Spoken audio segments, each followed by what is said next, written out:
Make sure to subscribe to this channel for more videos like this.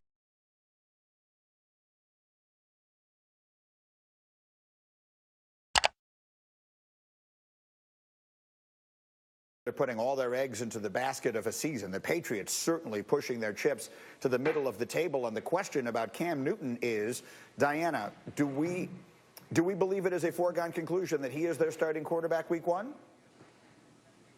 No, that is not the sense I'm getting around league circles, that Cam Newton is the guy that the New England Patriots are building this offense around. They spent $100 million plus signing all these free agents for a quarterback that is making about $5 million. His contract tells you how they feel about him. They don't think he's the future of the New England Patriots. Does the relationship work? Yes. Cam Newton's become a different person since he's become in New England. He's always competitive. He always works hard. We know this about him. It's what makes him fantastic and makes him a great player. But his personality has really changed since he's been in New England. This is a guy who was an elite quarterback and is no longer elite. And I think he's done a really good job of playing the game with Bill Belichick. We hear nothing but great compliments, and it seems like it just works. But in terms of playing, because that's what this is going to come down to at the end of the day. Everyone can like each other and get along and kumbaya, but he's got to go out there and perform.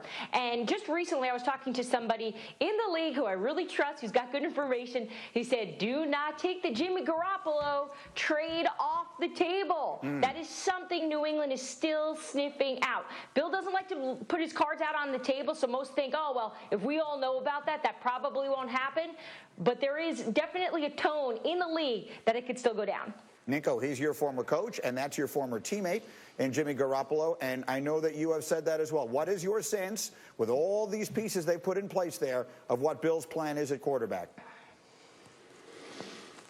Look, I'm not a mathematician, but I did go to Purdue University, and you take a bar graph of team-friendly deal. He's making less than a lot of the backups in the league. So yeah. I think that Cam's going to be there as a good piece, a change-up piece, but they're going to go get a quarterback. Nico, what's a young quarterback mean to you? Because Dianna brought up Jimmy Garoppolo, and that's the name we hear all the time. Are you talking about drafting somebody at 15? Mel projects them to take Mac Jones at 15 in the draft. Is that what you're thinking? In time for next season to begin. All right, let me do on the clocks. Let me get Desmond, the name that we keep hearing there. Nico, I know you've been watching tape. Give us one thing that makes Zach Wilson stand out from the other prospects for you. Go. In the draft, the question is which team will wind up making that pick. Dianna, I'm coming to you. Speaking of quarterbacks, Cam Newton, currently QB1 in New England, but how long is that going to last? Will he be the starting quarterback in New England this year? 30 seconds, go. I don't think that Cam Newton will be a significant starter on this team. I think the Patriots are going to wind up going after a younger quarterback, or perhaps a quarterback that already is on another team at this point. The great Bill Parcells taught me years ago that if you want to look at a team and understand what they're going to do, all you have to do is open up the history book.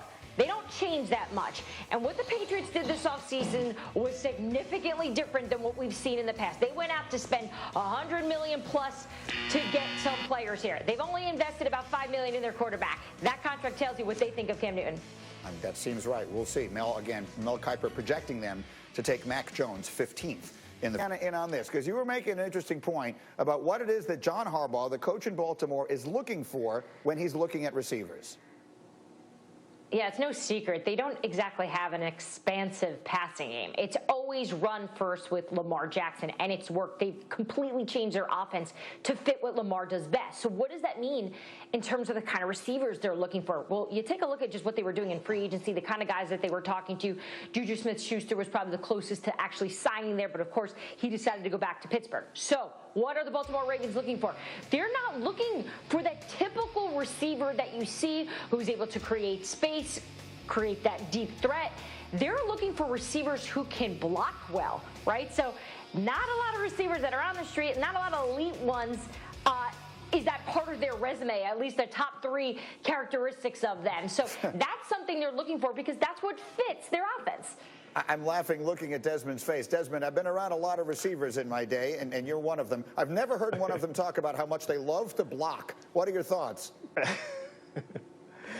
Wow, I was really surprised when Dianna said that because you're right. You know, guys, you know, they Darn, would have loved to have been invited to that party. What a sight. And I'm sure the partying continues down in Tampa. Let's welcome in our insider, Dianna Russini, live on SportsCenter. And Dianna, good to have you back. The Bucs front office, I mean, they have been incredible this offseason, keeping most of this team intact, but still two important players on the market, Leonard Fournette and Antonio Brown. So let's start with Fournette. What's the latest there? Yeah, hi, Sage. The cap gymnastics this team has done has been really remarkable, and they deserve a lot of credit as they are trying to keep two more of their players here on the roster that were part of that Super Bowl winning Tampa Bay Bucs. And his relationship with Tom Brady, as we have seen over the last few months, has done nothing but grow. And I was told that both sides, they're also talking. So it is possible, Sage, here we are. The Bucs could almost look identical this upcoming season. It's insane when you think about all the people that they've been able to bring back so far. The pass rushers, Shaq Barrett, JPP, Chris Godwin, the franchise, Gronk, Levante David, you name it. Fun times in Tampa. Keep us up to date, Dianna. Thank you.